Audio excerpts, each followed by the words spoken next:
నమస్తే welcome to our channel నేను మిషాల్ని మాజీ ముఖ్యమంత్రి జగన్మోహన్ రెడ్డి అధికారంలో ఉన్నప్పుడు ఏ రోజు ఒక్క రోజు కూడా కోర్టుకి హాజరు కాలేదు. అయితే ఇటీవల మనకి జగన్మోహన్ రెడ్డి లండన్ పర్యటన వెళ్ళినప్పుడు తన ఫోన్ నెంబర్ ఇవ్వకుండా వేరే వాళ్ళ ఫోన్ నెంబర్ ఇచ్చింది మనకందరికీ తెలిసిందే.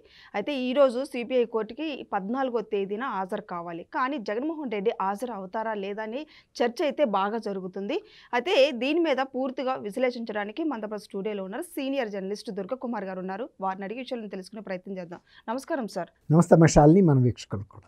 జగన్మోహన్ రెడ్డి మీద ఎన్నో అక్రమ కేసులు నమోదై ఉన్నాయి. అయితే ఇప్పుడు సిబిఐ కోర్టుకి తను నెంబర్ ఇవ్వకుండా వేరే వాళ్ళ నెంబర్ ఇచ్చింది అందరికీ తెలిసిందే.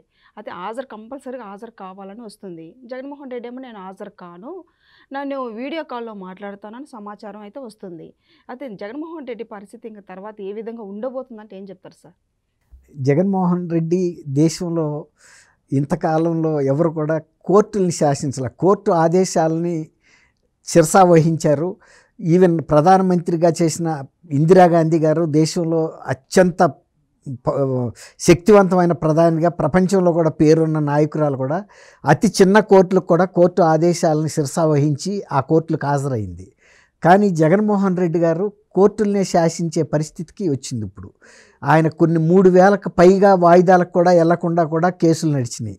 అనేక సంవత్సరాలు 5 సంవత్సరాలు ముఖ్యమంత్రిగా ఉండి తన మీద ఉన్నటువంటి అనేక అవినీతి, తర్వాత మనీ లాండరింగు, తర్వాత ఈ క్విడ్ ప్రోకో లాంటి కేసెస్లో కూడా సిబిఐ, ఈడీ లాంటి కేసులు ఫైల్ చేసిన వాటిల్లో కూడా ఆయన హాజరు కాకుండా హాజరు నుంచి మినహాయింపు పొందాడు.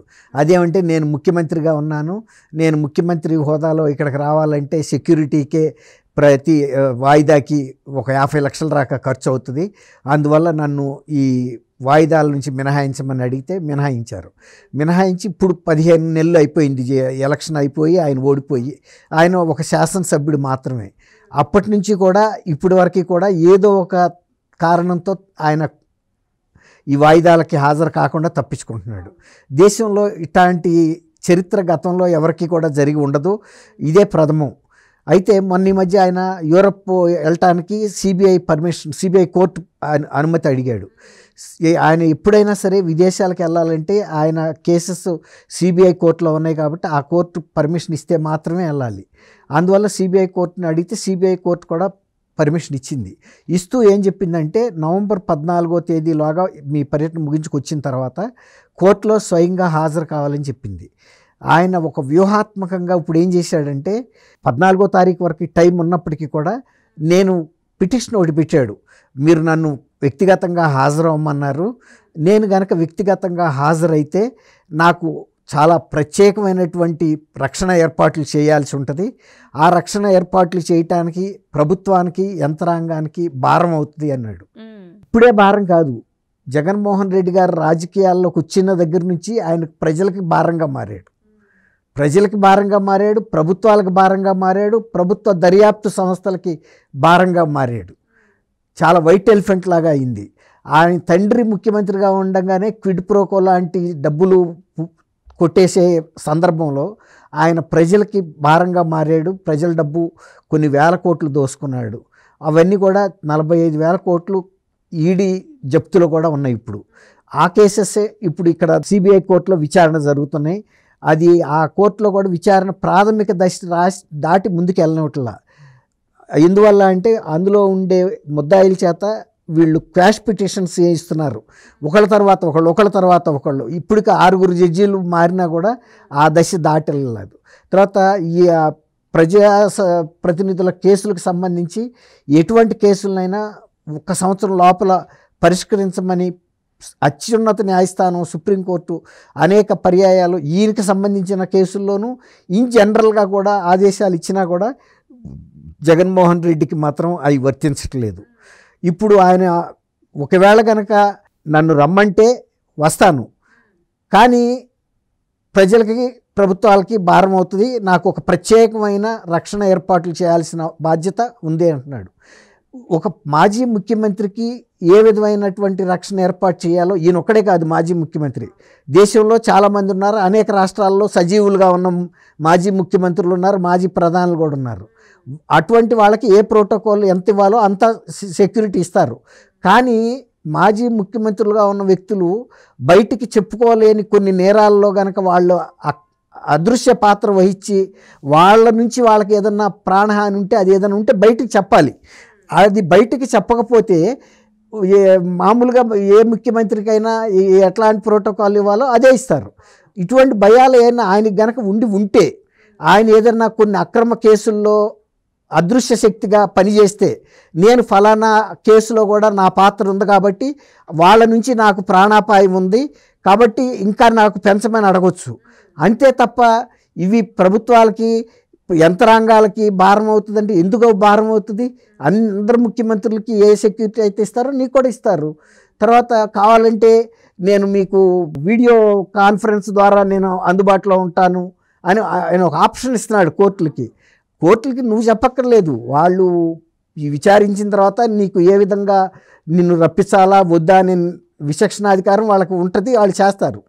అయితే ఇప్పుడు ఈయన ఏంటంటే ఇంత ముందుగా ఎందుకు కదిపాడంటే ఒకవేళ కనుక ఈ కోర్టు యాక్చువల్గా నిన్న విచారణ జరగాలి, నిన్న జడ్జి గారు లీవ్ పెట్టడం వల్ల దాని మీద విచారణ జరగల. ఇవాళ విచారణ జరుగుతుంది. ఇవాళ విచారణ జరిగితే విచారణ మీద ఆయన ఏదో ఒక ఆదేశం ఇవ్వచ్చు. ఒకవేళ కనుక ఆయన వ్యక్తిగతంగా హాజరవ్వమని కనుక ఆదేశం వచ్చిందనుకోండి, వెంటనే హైకోర్టుకి వెళ్ళటానికి, హైకోర్టులో కూడా ఒకవేళ దొరకకపోతే సుప్రీంకోర్టుకి వెళ్ళటానికి వ్యూహాత్మకంగానే ఆయన ఒక వారం రోజుల ముందుకి ప్రతిపాదన కోర్టు ముందు పెట్టాడు, సిబిఐ కోర్టు ముందు.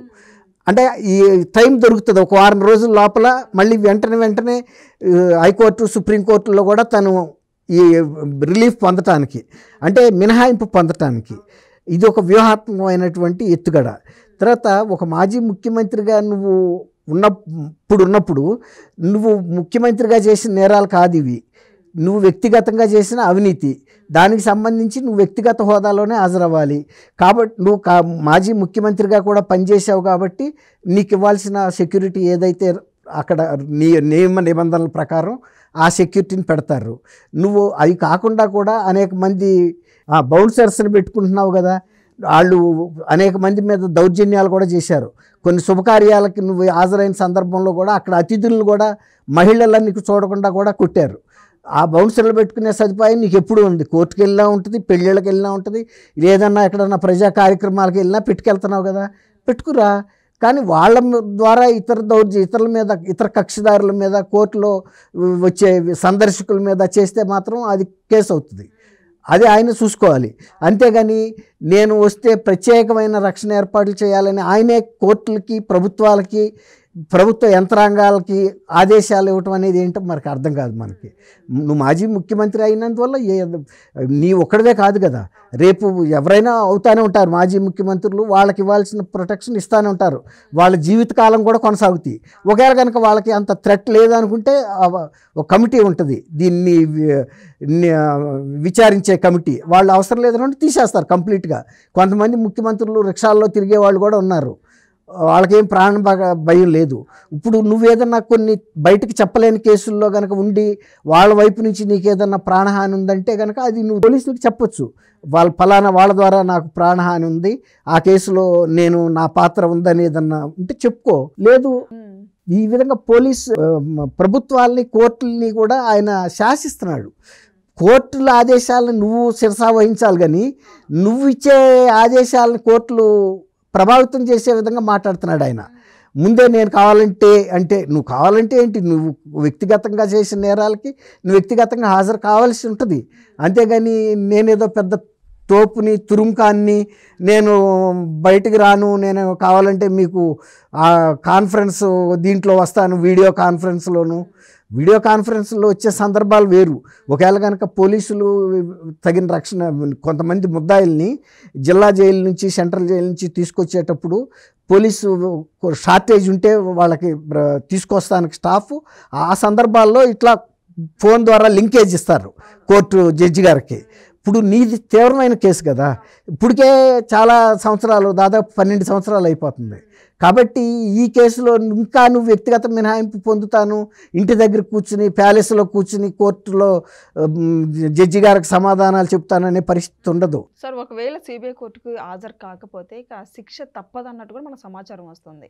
అరెస్ట్ వారెంట్ ఇస్తారమ్మా, అరెస్ట్ వారెంట్ ఇచ్చి అరెస్ట్ పెట్టేసి ఆ జైలు నుంచే తీసుకొచ్చి విచారణకి పోలీసులే హాజరుపరిచి తీసుకెళ్ళిపోతూ ఉంటారు.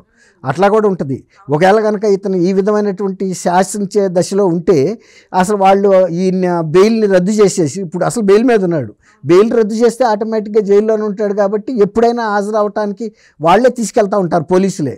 అప్పుడు ఎట్లాగూ ప్రొటెక్షన్ ఇస్తారు కాబట్టి ఆయన రక్షణ గురించిన ఇబ్బంది ఆయనకి లేదు. ఫుల్ పోలీస్ ప్రొటెక్షన్లోనే తీసుకొచ్చి మళ్ళీ అదే జైలుకి తీసుకెళ్తారు. ఇప్పుడు బెయిల్ రద్దు చేయటం అనేది కోర్టులో ఆలోచించాలి. తర్వాత ప్రాసిక్యూషన్ కూడా అడగాల్సింది ఏంటంటే సిబిఐ, ఇప్పుడు ఆయన బెయిల్ మీద ఉన్నాడు, బెయిల్ కనుక రద్దు చేస్తే జైల్లోనే ఉంటాడు కాబట్టి జైల్లో నుంచి మా పోలీసు రక్షణతో తీసుకొచ్చి కోర్టుకి తీసుకెళ్ళటం ఈజీ అవుద్ది. అది యంత్రాంగానికి కానీ ప్రభుత్వానికి కానీ భారం కాదు. 2-3 కానిస్టేబుల్స్ని పెడతారు, ఇతరులకి ఎవరికైతే ఎట్లా పెడతారు అదే వ్యాన్లో తీసుకెళ్తారు కాబట్టి ఆయనకు ప్రాణహాని ఏం లేదు. అవసరమైతే మేము సిబిఐ కోర్టుకి దగ్గరలో ఉన్న జైల్లోనే ఆయనకి బస ఏర్పాటు చేస్తాము. దానివలన మాకు కొంత పని భారం తగ్గుతుంది. ఆయన అనుకున్నంత యంత్రాంగాల మీద భారం, ప్రభుత్వాల మీద ఆర్థిక భారం పడనివ్వని హామీ ఇవ్వచ్చు. అది జడ్జి గారు కూడా అప్రిషియేట్ చేస్తాడు. ఓకే, చాలా మంచి సూచన చేసింది సిబిఐ, దాన్ని బట్టి బెయిల్ రద్దు చేసేసి వారిని జైల్లోనే పర్మనెంట్ శాశ్వత బసగా పెట్టి కేసు కొట్టేసే వరకు అక్కడే ఉంచండి, ఎవరికి భారం లేకుండా అని చెప్పొచ్చు. Thank you sir. Thank you అమ్మా.